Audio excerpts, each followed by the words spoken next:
परम सन्मानयोग गुरु रूप गुरु खालसा साध संगत जी, वाहिगुरु जी का खालसा वाहिगुरु जी की फतेह। प्यारी साध संगत जी, गुरबाणी विच सीता शब्द तानू कई थावां ते मिलेगा।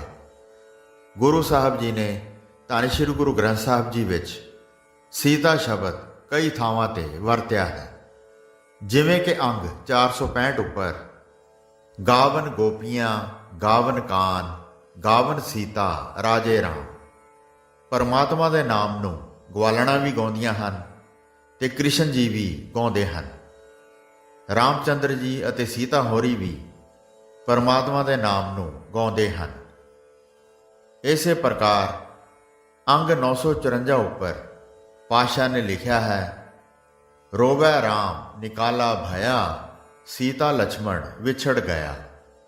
जदों श्री रामचंद्र जी नूं देश निकाला मिलिया तां रामचंद्र जी भी रोए ते उन्हां तों सीता जी अते लक्ष्मण जी भी विछड़ गए। रोवै दह सिर लंक गवाए जिन सीता आदि डौरू वाए।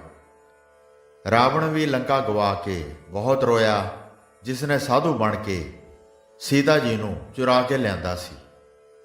इसे प्रकार एक होर शब्द विच जो कि 1412 अंग ते लिखिया गया है, गुरु जी फरमाउंदे हन, सीता लै गया दह सिरो लक्ष्मण मूओ सराप।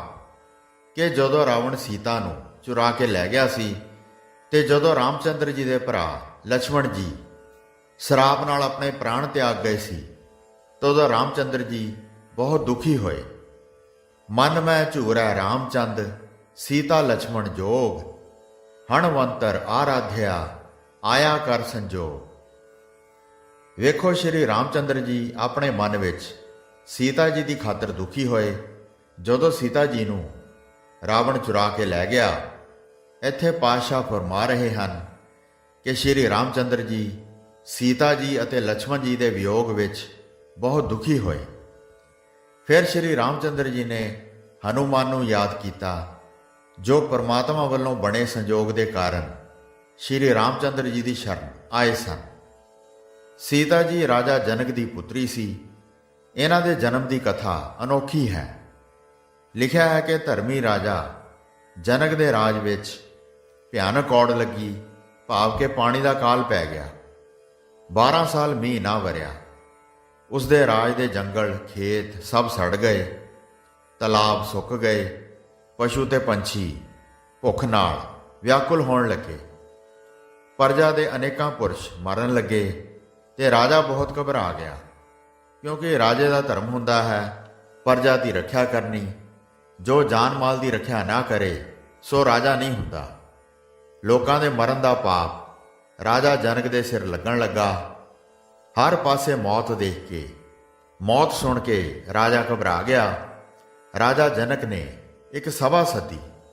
उस सभा विच अपने राज दे सारे सियाणे पुरुष ते ज्योतिषी सदे।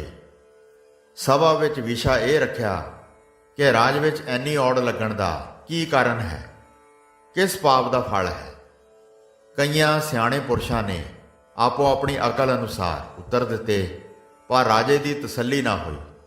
एक बुढ़े ऋषि ने आख्या, हे राजन, गल यह है कि तुसां दे राज विच रावण दे दूत एक घड़ा नप गए हैं।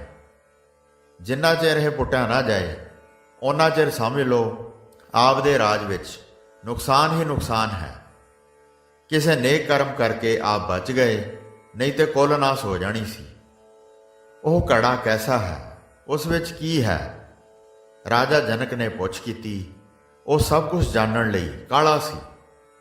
ऋषि ने आख्या, हे राजन, एक समय हंकारी ते पापी राजे रावण ने अपने राज दे रिखी ते तपस्वी लोकां कोलों कर मंगिया सी, पर रिखी लोकां कोल कर दी माया किथे।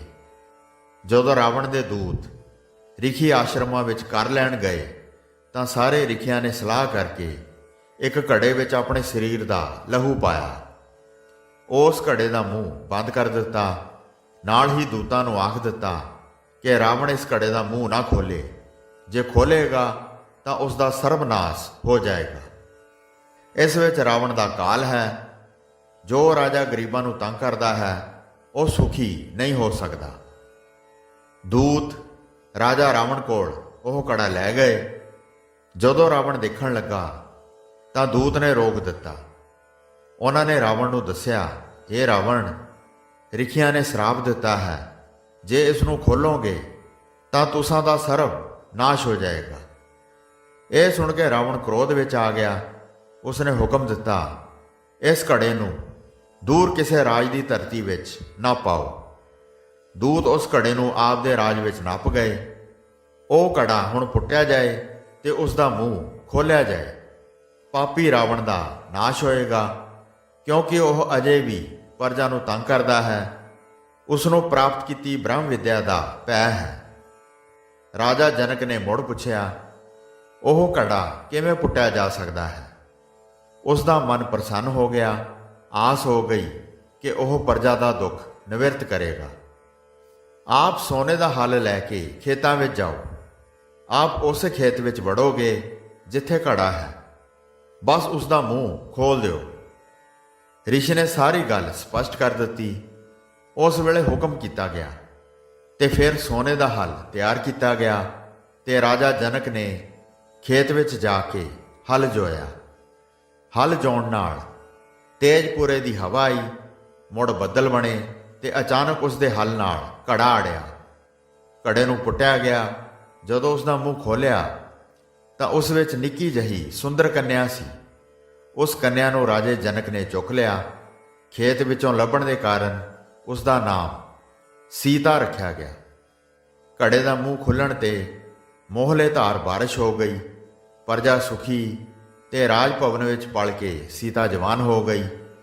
ਉਸਨੇ ਇੱਕ ਦਿਨ ਸ਼ਿਵ ਧਨੁਖ ਨੂੰ ਚੁੱਕ ਲਿਆ। ਇਹ ਦੇਖ ਕੇ ਜਨਕ ਨੇ ਫੈਸਲਾ ਕੀਤਾ ਕਿ ਜੇ ਕੋਈ ਰਾਜਕੁਮਾਰ ਸ਼ਿਵ ਧਨੁਖ ਤੇ ਚਿਲਾ ਚੜਾਏਗਾ, ਉਸ ਨਾਲ ਸੀਤਾ ਜੀ ਦਾ ਵਿਆਹ ਹੋ ਜਾਏਗਾ।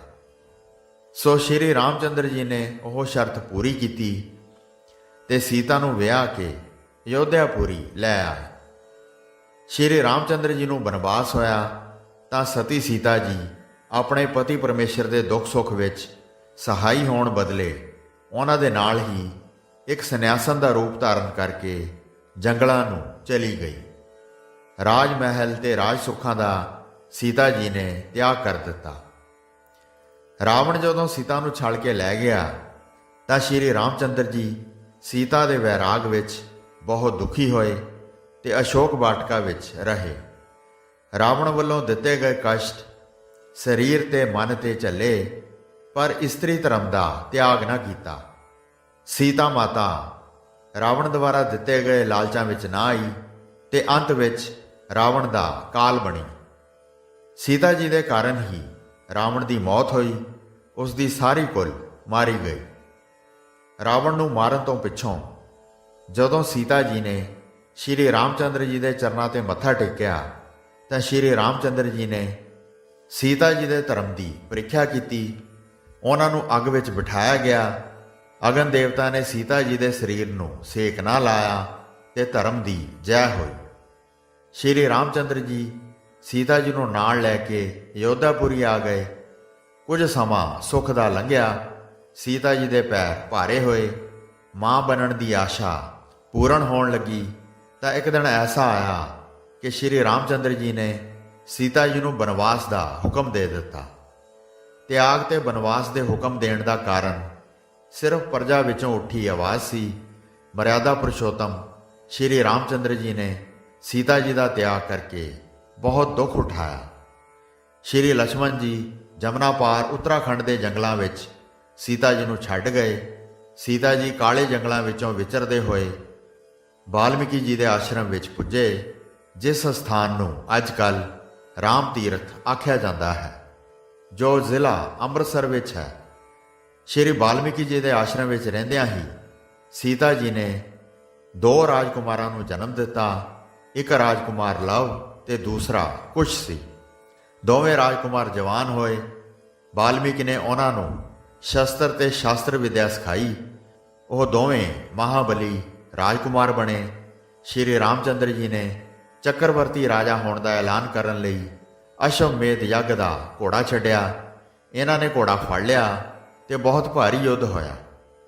ਯੁੱਧ ਵਿੱਚ ਸ਼੍ਰੀ ਰਾਮਚੰਦਰ ਜੀ ਪੁੱਤਰਾਂ ਹੱਥੋਂ ਘਾਇਲ ਹੋ ਗਏ। ਉਸ ਵੇਲੇ ਸੀਤਾ ਜੀ ਤੇ ਸ਼੍ਰੀ ਰਾਮਚੰਦਰ ਜੀ ਦਾ ਮੇਲ ਹੋਇਆ।